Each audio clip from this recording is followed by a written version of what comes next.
What happened in Hamilton?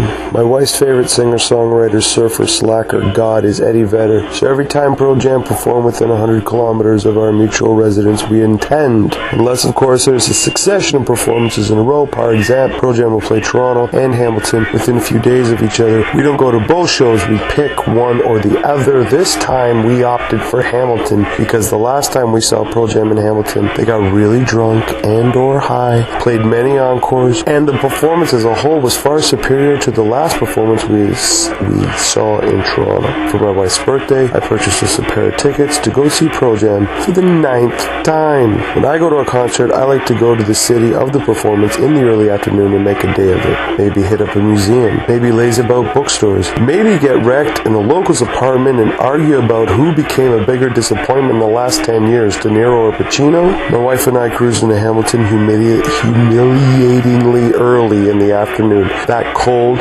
September, sunny, breezy, smoking, slurping coffee, dropping our tiny Japanese car off in a coin-operated municipal parking lot some 5 blocks from Cops Coliseum. But I figure 5 blocks is not that far. Besides, it's only $6. What a deal! There's a disclaimer that assures me that being parked in the lot after 10 p.m. is an offense, and I figure that the town isn't going to enforce that on a night that Pearl Jam is playing. Somehow Eddie Vedder's gregariously generous spirit would transcend to parking enforcement and wave asunder the parking legislation.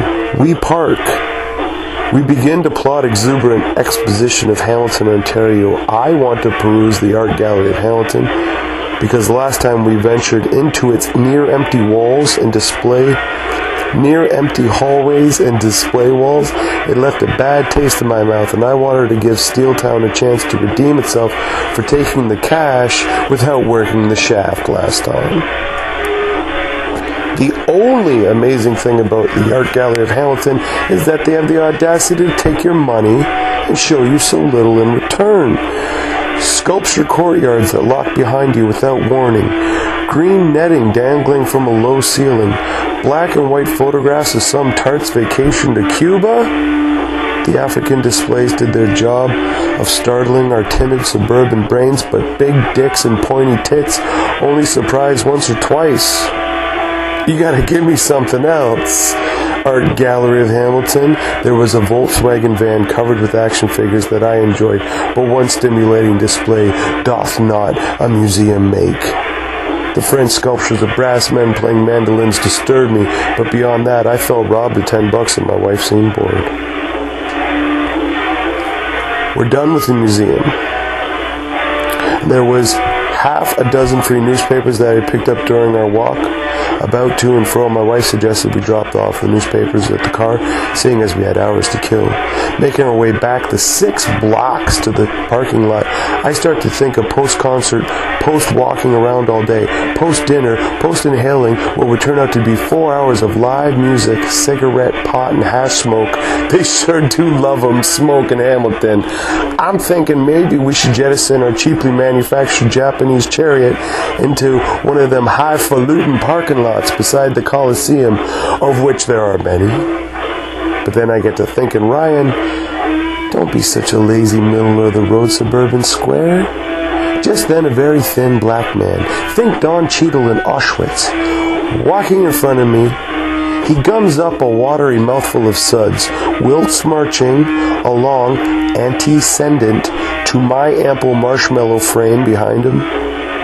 I step, careful to avoid this brewer's ale pungently ambrosiant swill as it splashes off and on 2 filthy Hamilton side streets, and I imagine getting out of a concert this evening with tens of thousands of well-read potheads. Pearl Jam really do recruit a finite fan base.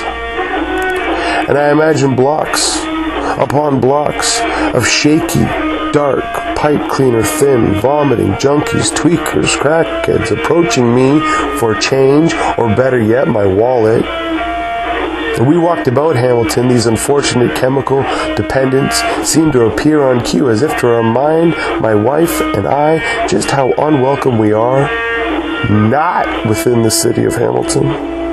We get to the car. I put my local papers in the car, and I tell my wife I'm thinking about moving the car from this 5 blocks and 2 side street alleyways away from Coliseum and instead pay the highfalutin service charge and enjoy the benefits of a well-lit, manually guarded parking lot as opposed to this municipally unsecured lot? My wife is more than copacetic with this change in arrangement. Then we decide to grab dinner earlier rather than later, as the streets have taken to a fall fair porta potty stink that is robbing us of our will to live. We figure it better to eat something now, whilst we still have a semblance of appetite, as opposed to eating $20 bags of potato chips inside the concert auditorium. New parking spot? $30. But it's literally across the street from the concert, and there's a security guard. Well, there's an old man in a box, but still, it's well lit, and there's no black senior citizens shaking and vomiting near it yet. I suggest that we partake in a local eatery to support much-needed cultural infrastructure that is downtown Hamilton. We walked by half a dozen falafel places that looked awful, a few Greek diners that offered very little insider, a man wearing jogging pants, a polo shirt with a tattoo of Jesus crucified on his neck, stops a few feet in front of me and yells up to a 3-story apartment complex, "Carlton, you're going to get yours. You hear me, Carlton? It all comes back." And then proceeds to continue walking in front of me, physically shaking because he's so angry. I whisperingly ask my wife if she thinks the hypocrisy of yelling up cryptically bleak, vengeful statements while having Jesus tattoo on your neck, Jesus being the international symbol of being a pussy, pushover, turn the other cheek, you meek sheep. My wife whisperingly assures me that irony would be wasted on this volcano of rage Neanderthal, who has now taken to flinching in passerbys' faces. My wife also adds that Carlton probably doesn't even live in the apartment complex, and that angry man just felt like declaring that statement at that moment and didn't care where he was. And she added that we should cool it with the wannabe hipster marinating in the local Juices Jive, find a McDonald's, and spend the rest of the afternoon in a mall, far away from this parade of twitchy, gangly, pockmarked, abscessed killjoys. And in the presence of wall-to-wall downtrodden, I looked at the murky sky and thought, okay, God, I get it. I understand right-wing conservatives and their get tough on crime stance. I get why people with lots to lose want mandatory minimum sentencing on people caught with recreational narcotics. I get it, but I'm not joining them. I'm content in my hypocritical master servant, stuffy, bored, pampered, safe, dull suburbs, knowing just half an hour drive away, rot is imminent. Like the dead Kennedy said, give me convenience or give me death. And yeah, I know they didn't mean it like that, but they said it. And statements or contributions gave to this ever-bubbling, boiling cauldron of thought. For the record, Pearl Jam were better that night than I'd ever seen them before. They were wonderful. They always are.